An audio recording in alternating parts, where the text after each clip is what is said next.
Mga ka-food trip, nakatikim na ba kayo ng tokong? Nako, kung hindi pa, tara samahan nyo ako sa Makati dahil may pupuntahan tayong sikat na magtotokong dito. Eh mga ka-food trip, nandito tayo ngayon sa Ormiga Street. Testing natin yung pinagmamalaki ng taga Makati na tokong. Let's go! So yan mga ka-food trip, ito yung tokong na tinatawag nila. Butchi pala na manok to. Testing natin ngayon. 10 piso isang stick.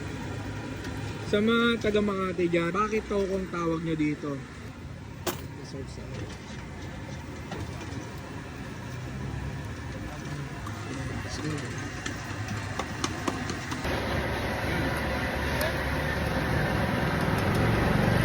May pagkakunat-kunat, tapos crispy yung balat, yung pinaka-breading, yung sauce panalo rin.